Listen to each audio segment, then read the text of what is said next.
Bienvenue à tous sur Verset Hebdo et j'espère que vous allez bien. Dans cet épisode profond et transformateur où nous explorons un passage puissant et chargé de sens dans l'évangile de Jean. Prends ton lit et marche.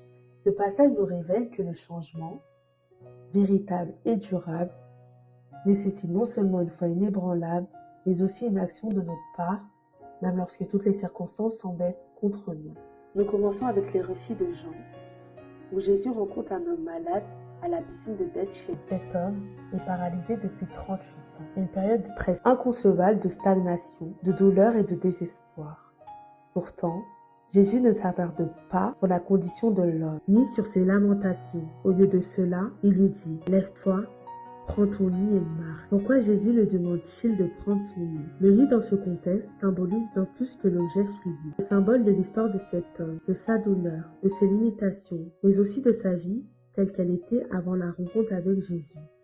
Jésus le demande de porter ce qu'il a défini pendant tant d'années, non pas comme un fardeau, mais comme un témoignage du changement que Dieu est en train d'opérer en lui. Lorsque Dieu opère un changement dans notre vie, il ne nous demande pas de renier notre passé, mais plutôt de le porter avec une nouvelle perspective, comme une preuve vivante de la puissance de sa grâce. Mais qu'en est-il de nous aujourd'hui? Combien de fois nous trouvons-nous dans une situation similaire à celle de cet homme paralysé? Peut-être sommes-nous paralysés non pas physiquement, mais émotionnellement, mentalement ou spirituellement. Nous faisons face à des défis qui semblent insurmontables. Seigneur, je ne sais pas comment avancer. Je n'ai pas les moyens. Personne ne me soutient. Je ne trouve pas de travail. Nous avons tous été là à un moment ou à un autre. Pourtant, dans ces moments de paralysie, la réponse de Dieu reste la même. Prends ton lit et marche. Cela signifie que, même lorsque nous sommes accablés par le doute, la peur ou l'incertitude, Dieu nous appelle à faire le premier pas. Il nous demande d'agir dans la foi, de bouger même quand nous ne voyons pas encore la solution. C'est un acte de foi de se lever, de reprendre ce qui nous a autrefois définis et de marcher vers l'inconnu avec la confiance que Dieu ouvrira un chemin. Regardons l'exemple de la femme à la perte de sang.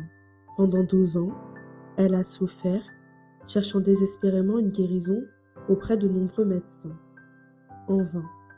Pourtant, un jour, elle prend une décision audacieuse. Elle s'approche de Jésus, touche simplement la frange de son vêtement, croyant que cela suffira pour être guérie. Son acte de foi la guérit instantanément. C'est cet élan de foi, cette action concrète, qui déclenche le miracle. Nous devons comprendre que tant que l'Éternel ne se lève pas dans notre vie, il n'y aura pas de véritable changement. Parfois, nous sommes tentés de nous décourager lorsque nos prières semblent rester sans réponse. Mais il est crucial de comprendre que Dieu travaille souvent dans les coulisses, préparant nos délivrances au moment le plus opportun. Pensons à Anne, la mère de Samuel. Pendant des années, elle a prié pour un enfant.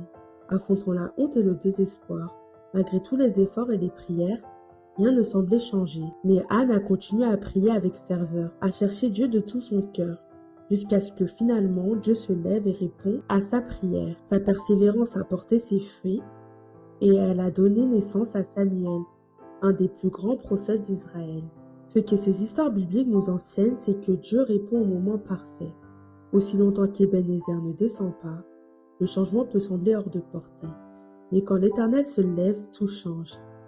Il est celui qui transforme nos noms en oui, qui change nos larmes de tristesse en larmes de joie.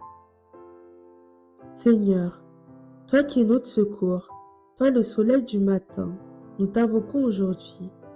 Vois ceux qui écoutent ce message, ceux qui se trouvent dans des situations désespérées, paralysés par les circonstances de la vie.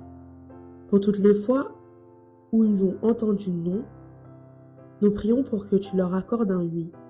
Change leurs larmes de tristesse en larmes de joie. Tu es venu non pas pour condamner, mais pour sauver.